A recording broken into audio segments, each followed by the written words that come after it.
In this video, we're talking all things lunges, and lunges are one of the foundational movements, and they're a little bit trickier movement than the squat.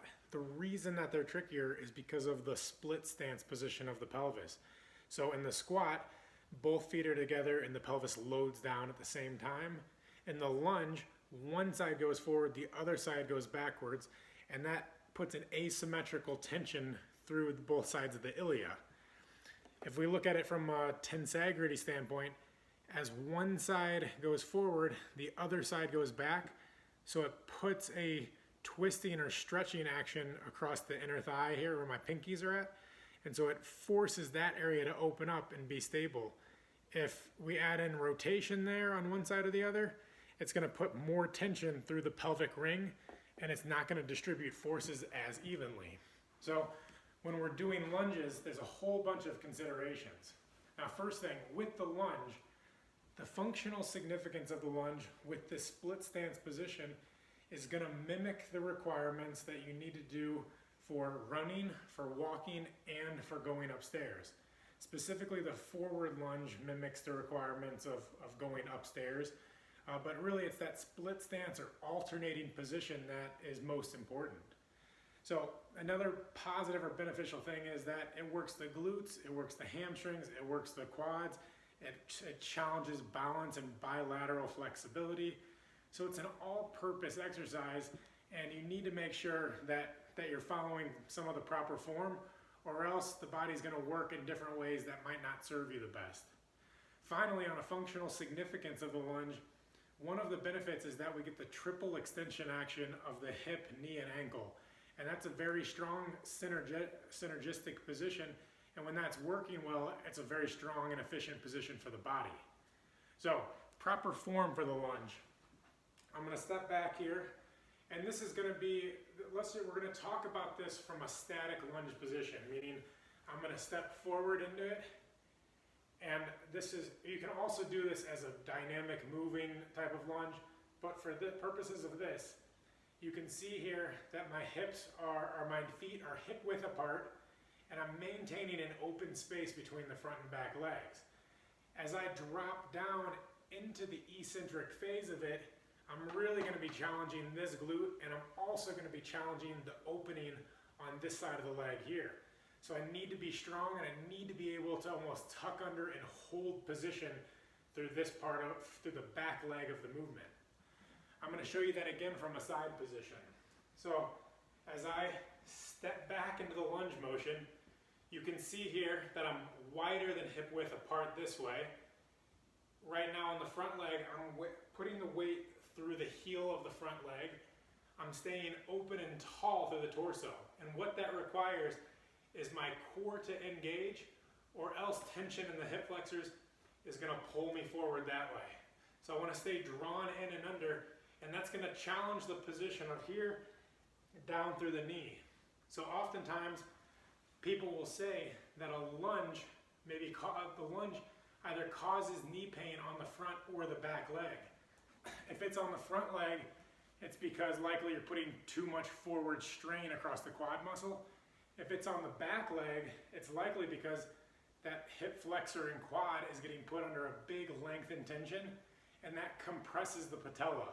So you need to do mobility type exercises to make sure that the back leg can open up into that lunge position without it putting too much compressive strain as the quad tendon goes across and attaches on the other side of the tibia. So back to the side position here. I'm in that lunge stance, I'm up tall, weights in the front heel. I'm feeling a stretch across here, but I feel connection from the inner thigh and hamstring on my left front leg all the way through the quad and inner thigh on the other leg. Additionally, I'm going to take one step back. Here you can see that my great toe, my big toe on the back leg, needs to be able to extend, and I need to be able to dorsiflex through the foot. If I don't want to dorsiflex through the foot, and if I don't want to maintain that great toe extension, how I'll work around that is often by opening up the hip that way, which might draw this knee across there, and that's not ideal because I'm losing base of support. Or I could draw that leg back on the inside too. It narrows your stance, it's less efficient, and you lose power. And if we're talking about maintaining, this is a good glute exercise. Well, excessive internal rotation takes away from the moment arm of the glutes. So we've covered a lot of proper stance requirements. As I drop down, I'm looking for a 90-90 angle at the knees and hips. So I drop down, that's 90 degrees. The back knee is just hovering there. I'm working the front leg glute. So I'm driving through the heel of the front leg to push up. I feel that activation all through here while maintaining proper form in the lunge. So it's mainly a front leg exercise, but you're holding position and you're holding stability through the back leg. Now, variations of the lunge are going to be a forward lunge, a backward lunge. These really work the same muscle groups. And then also you can do walking lunges. And the main variation of this is it's how are you challenging your base of support. So we're working the muscles, but it's just a different variation, which is going to challenge the functional significance differently. I wouldn't worry too much about the lunge variations, but I would practice different stances, because if you're stepping backwards for something, that's going to be a split stance backward position. If I'm going upstairs, that's going to mimic a forward stance lunge movement. So the main thing I want to talk about next is the kind of the training breakdown. Let's say you're having pain with a lunge, or you want to improve how your lunge is. How can we break down that movement to make sure that you're doing it properly? The first thing I want to talk about is when you are in the lunge, I've mentioned this before, that as you step forward here, you need to maintain an upright position, and that's going to require, one, good core strength here, and then two, good opening of the hip flexors. If I'm tight here, that's going to pull you forward. Up close, what that looks like is, as I step back, if I'm tight in the hip flexors, it's going to draw forward this way because I can't open up there. So you need to be strong through the low core, being able to pull up, and then that's going to put a stretch or some tension across here, working that psoas muscle eccentrically. That's very important.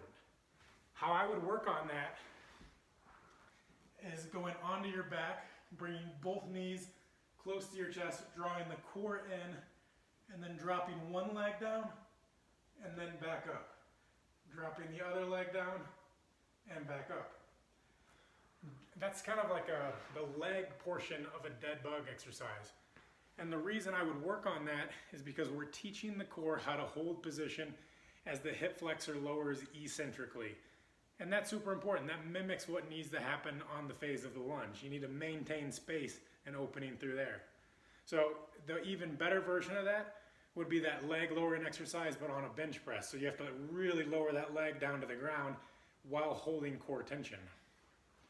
Next thing I want to show you is, and this kind of mimics that same line, is that we talked about how the core needs to be open, but the hip flexor also needs to be able to maintain space. So from a half kneeling position, my left leg is forward, right leg is back, draw in, and then work or mobilize the hip flexors there.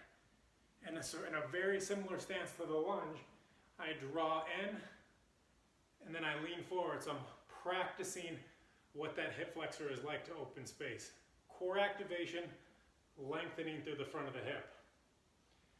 Now, the front of the hip needs to be open, but the inner thighs also need to be able to maintain space. So in a very similar way, draw the core in, and then rock over to the inside. So here I'm stretching more of the inner thighs, but again, you can see it depends what variation of the lunge you're in, but we're just challenging the mobility in all of those different ways. You need to be able to maintain good opening space from inner thigh to inner thigh, or front of inner thigh to front inner thigh on the opposite side. Mobility there is going to be key for balancing and maintaining the sense of stability in the lunge. So we talked about core position, we talked about maintaining the open stance by having good mobility on the hip flexors, the psoas, the quad, and the inner thighs, the adductor muscles. Next is that glute strength piece. So if I am in a left leg forward lunge stance, this glute needs to be strong. It needs to be strong to push up there. It controls on the way down, and then it loads and pushes up on the way up. Ways that you can train that eccentric power would be in a bridge position where you bring one leg up, tuck the hip, and then raise up. So I'm working the glute there. Up, up, up. And then another simple variation would be to start with your foot on a ledge or up on a step where I can lean into it and then push back. This step is not ideal. It should be right in front of you where you can load and practice loading through the glute to push up out of that position. The last thing is big toe or great toe extension with ankle dorsiflexion. And this one, for the lunge purposes, is often forgot because it's so far away from the major muscles. But how I would work on that is going heels together, big toes together, heels together, and then sitting backward into that movement, trying to maintain the hips, or maintain the ankles and the great toe into that extension position. And here I'm just rocking back and forth to get some stretch across that Achilles and then into the toes. From the back, big toes together, heels together, and rocking there. If you want to, you can work on ankle mobility by loading over the toes this way. But what we're trying to get is that action of that leg back so it can sit down in that movement. We want to work on the pattern of dorsiflexion with great toe extension happening at the same time. So that is an overview of the fundamental movement of the lunge. We talked about the functional significance of it, proper form, various variations that you can perform, and then how to break down that movement into its subcomponents so you can work on the joint by joint piece of it, taking each piece and then building that back up into a lunge movement. Similar to how I talked about the squat, another great way to practice this is by using some sticks or foam rollers as balance and or using a TRX to help assist with that movement. But the stronger that you can be in these split stance motions is going to be really beneficial for maintaining balance through a variety of planes of motion. So go practice some lunges.